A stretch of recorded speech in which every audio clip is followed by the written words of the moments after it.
Hey everyone, welcome back to Corporate Decoder. Today we are diving into INSMED Incorporated's latest report, and it's not just about numbers, we're talking about plans, votes, and potential payouts. I know, it sounds dry, but trust me, it gets interesting when we uncover where your money is going. If you are into getting straight insights from corporate documents, make sure you're subscribed and come join our Discord community linked in the description below to discuss these filings and more.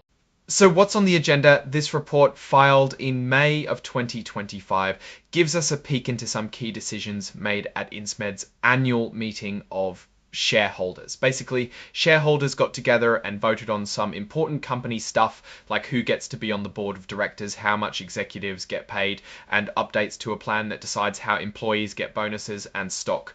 First up, a crucial decision, the approval of Amendment Number 2 to the INSMED Incorporated Amended and Restated 2019 Incentive Plan. This plan is a big deal because it's how INSMED motivates its employees through things like stock options and cash bonuses. It is the tool that INSMED uses to retain and attract talent, rewarding their employees for hitting goals and hopefully increase the company's value. This amendment was already okayed by the company's board, but needed shareholders to sign off on it as well before it could become official. It is important because it will impact the future payouts for the company. Moving on, let's talk about the annual meeting. INSMED has quite a few shares out there, over 181 million to be exact, and a good chunk of them, over 166 million, were represented at the meeting, either in person or by proxy. That means people voted on the proposals. First things first, there was the election of directors. Shareholders had to pick people to sit on the board, specifically Class I directors. Leo Lee and William H. Lewis were elected to serve as Class I directors until the 2028 annual meeting. For Leo Lee, over 128 million votes were cast in favour, while about 18 million were withheld, plus almost 19 million broken non-votes. For William H. Lewis, over 140 million votes were for him, around 6.5 million were withheld, and again nearly 19 million broken non-votes.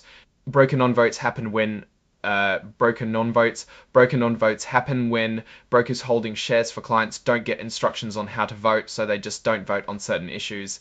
These results basically show a solid endorsement for both Lee and Lewis to stick around for the next few years. Next up, the shareholders got to give their opinion on how the top executives were paid in 2024. This is called an advisory vote, so it's not binding, but it does send a message to the board about whether shareholders think the executives are being paid fairly. The shareholders approved the compensation of the named executive officers. Over 142 million votes were in favour, almost 5 million were against, and there were about 86,000 abstentions, plus the usual 18.9 million broken non-votes.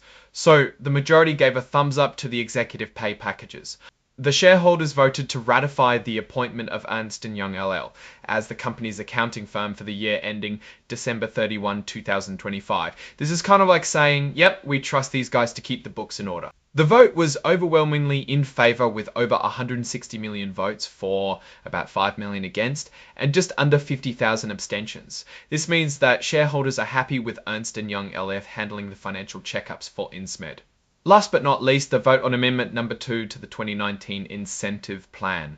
Remember that incentive plan we talked about earlier, the one that motivates employees through stock and bonuses? It passed with over 137 million votes in favour, about 9 million against, a little over 100,000 abstentions, and the familiar 18.9 million broken non-votes. This means the shareholders are on board with the changes to how INSMED plans to reward its employees in the future. Now, what does all this mean for INSMED?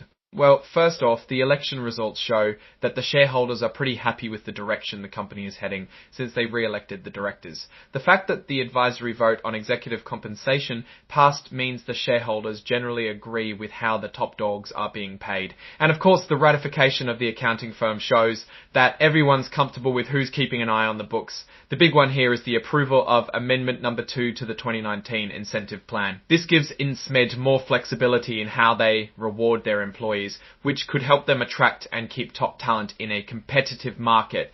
But there are always risks. With any company that relies heavily on research and development, there's the risk that a key drug in their pipeline could fail in clinical trials. That would be a major setback.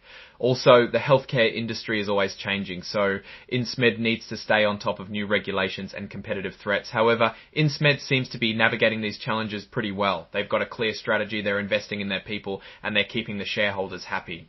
Alright, that's our breakdown of INSMED's latest filing. What's your take on these votes and what they signal for the company's future? Drop your thoughts in the comments. If this analysis was valuable, hitting that like button really helps, and subscribe for more deep dives. And come join us in our Discord to discuss more of these filings and more. Thanks for watching. See you next time.